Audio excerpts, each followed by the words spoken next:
Hello everyone, welcome to the video series lecture of the thermodynamics. As you all know, we were discussing about the first law of thermodynamics.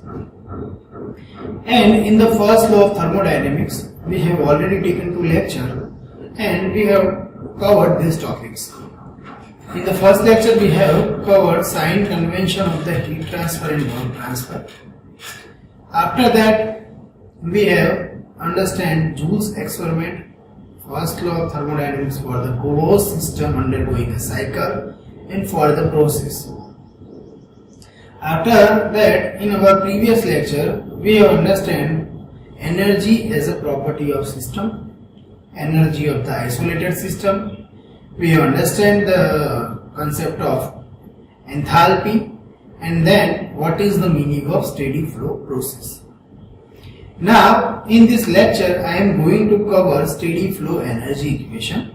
That is the most important equation to calculate the numerical problems. And after that, we will understand certain applications of the steady flow energy equations. So, these topics we have to study in this lecture. Okay, so let me remind you what is the steady flow process. In the previous lecture, I have said that any flow which does not vary with the time, that is known as the steady flow. And for our particular chapter, we can say that for any open system or for any control volume, if some amount of the flow and energies comes into the system and the same amount of the flow and energies goes out of the system, then we can say that it is the steady flow. Means that flow and energy does not change with the time, that is known as the steady flow. Now with this definition, I am going to start the calculation of, or we are going to start the derivation of the steady flow energy equation. Simply you have to understand two fundamental things.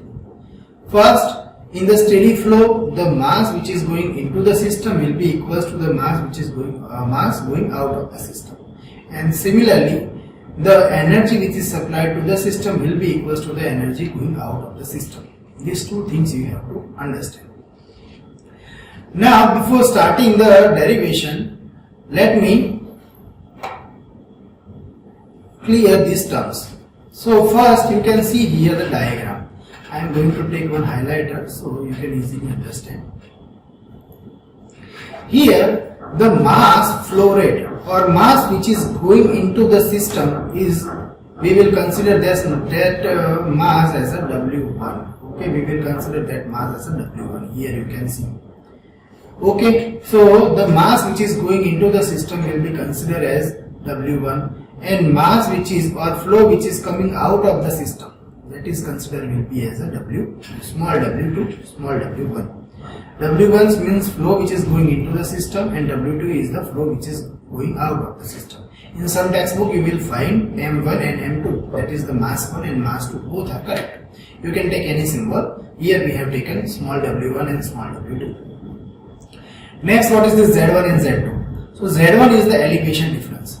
So if flow is going from this direction and at this elevation, then that elevation is known as the Z1. In some textbook you will find H1, but H1 is taken for the enthalpy, so I have taken here Z1. Similarly, the flow is going out from this elevation, so this height is considered as a Z2. You can also take H2, but H is taken for the enthalpy, so I have taken here Z1 and Z2.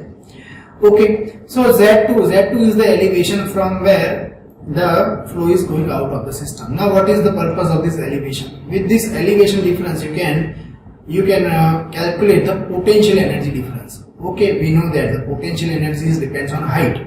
So at Z1 it is having lower potential energy, at Z2 it is having higher potential energy. So with the help of Z1 and Z2 we can calculate the difference in potential energy.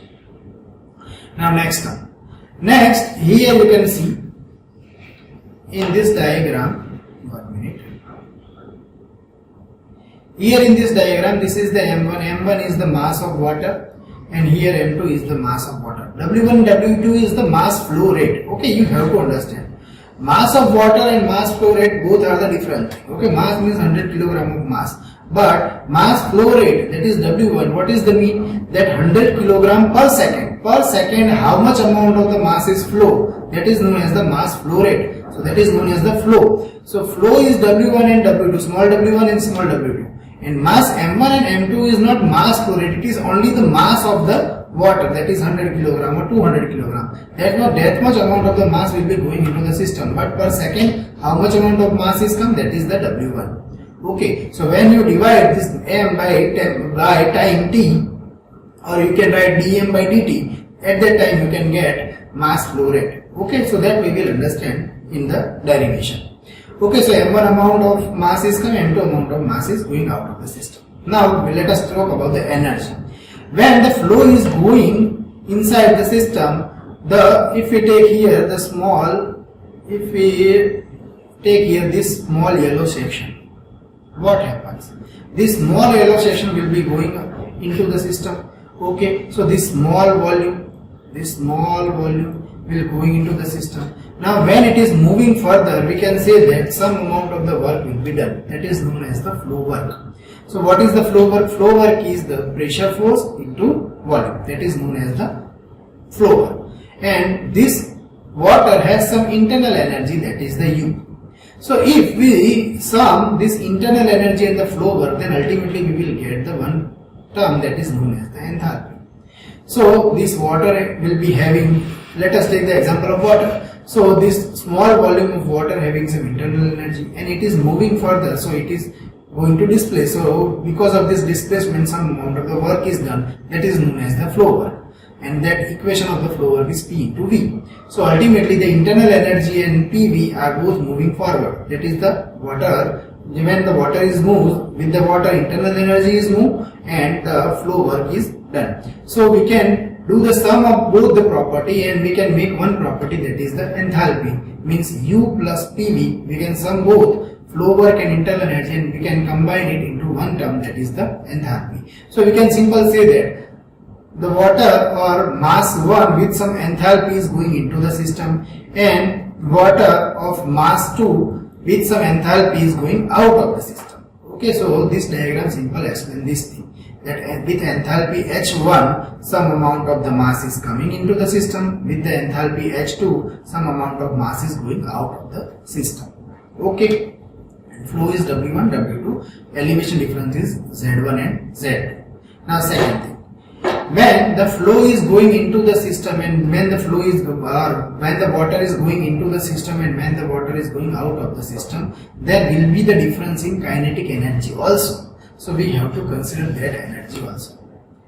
Okay, now fourth thing, we can consider here the system is not adiabatic, that's why some amount of heat will be flowing to the system. Also here water is moving, so some amount of the work will be done by the system. Okay, so here if you consider the energy, then total 5 energies we will consider during the derivation of this equation. First energy is the enthalpy. With the water, some enthalpy will go into the system, some enthalpy will going out of the system. Second, the difference in the potential energy we will consider, because here you can see there is a elevation difference Z1 and Z2 we have already considered. Third, the change in kinetic energy we will consider, because here in the when the flow is occur, the change in kinetic energy will be obvious. So the third energy we will consider as a change in kinetic energy. Fourth energy we will consider as a heat. So some amount of the heat can going into the system or can be go out of the system. So heat energy also we will consider here. And the work done. Fifth energy is the work done. So in this derivation we will also keep in mind, or we will also keep the term of work done. So these are the energy. Okay, so now I am going to start the derivation. So first of all we will do the mass balance. How we can do the mass balance? It is the steady flow. Steady flow means whatever the mass or whatever the flow which is going into the system, it will be equals to the flow going out of the system. So here you can see we have taken W1 and W2. So here you can write W1 equals to W2. Why? Because the flow is steady. Okay, and I have already said that the mass per unit time is known as the flow rate. So here we have taken, or we can also write this as a m dot. Okay, so this is the mass flow rate. So according to the steady flow, the flow which is going into the system will be equals to the flow which is come out of the system. So we can write here W1 equals to W2. Now according to the continuity equation, we can write rho 1 A1 V1 is equals to rho 2 A2 V2. Rho is the density, A is the area, and V is the velocity. So rho 1 A1 V1 equals to rho 2 A2 V2. Now this density can be also write as a specific volume. So here we can write density as a 1 upon V1. So instead of rho 1, I have taken the specific volume as V1 at section number 1. Here at this section, what will be the mass flow rate? That is rho 1 A1 V1. But instead of rho, I have taken specific volume.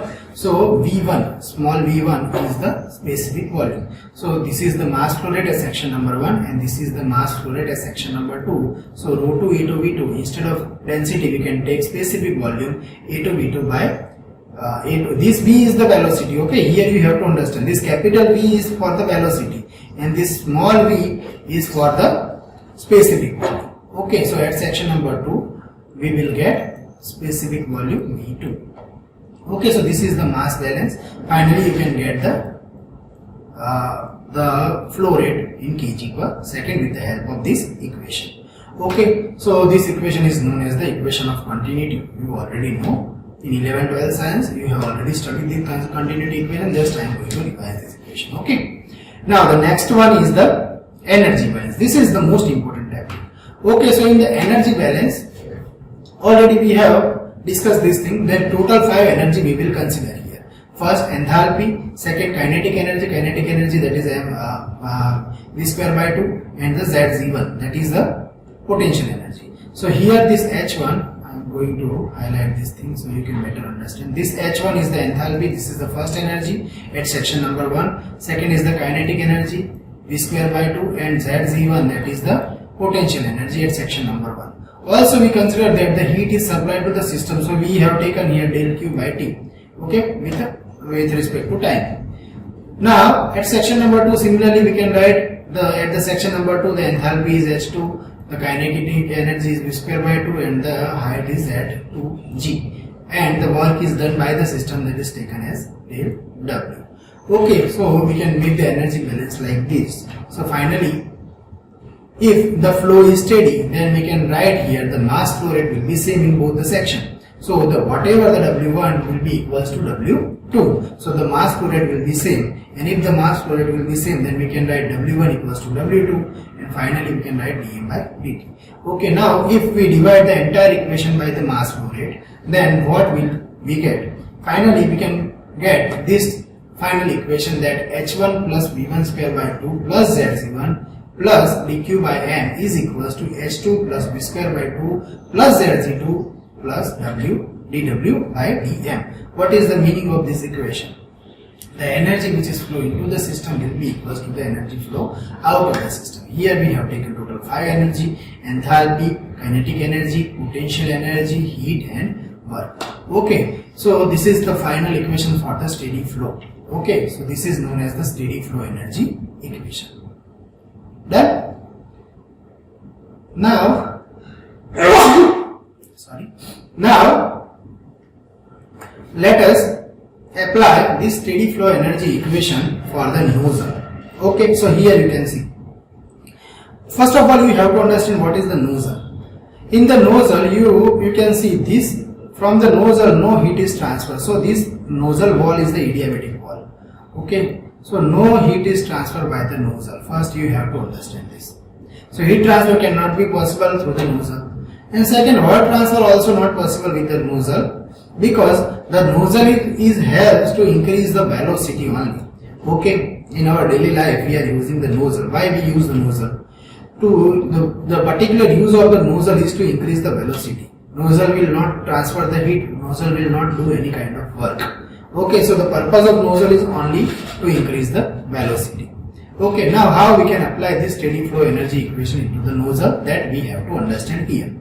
So first I am going to write this equation that H1 plus V1 square by 2 plus ZZ1 plus dq by m is equals to H2 plus V2 square by 2 plus ZZ2 plus dW by dm. Now here you have to understand this dq by m. heat will not transfer and dW by means work will not done. So we can make this 0. Second, you have to understand here there is no elevation difference. Here you can see the water will be moving in the straight line. So straight line means no elevation difference, and if the elevation difference is 0, then also you can cut this Z1 and Z2 also. Okay, this Z1 and Z2 also will be cut. So what is the property remains? H1 plus V1 square by 2, similarly H2 plus V2 square by 2. So these all the things I have mentioned here, that del Q equals to 0, del W equals to 0, and then the change in potential energy is 0. So ultimately what the equation we will get, H1 plus V1 square by 2 is equals to H2 plus V2 square by 2. Now we know that the nozzle is used to increase the velocity. So the initial velocity of the water is very low compared to the final velocity. So we can sometimes neglect this initial velocity also. So we can neglect this initial kinetic energy also. So we can neglect this V1 term also. So if we neglect that V1 term, then we can write H1 equals to H2 plus V2 square by 2. And if we write the final equation for the velocity, then we can write V2 is equals to under root of 2 H1 minus H2.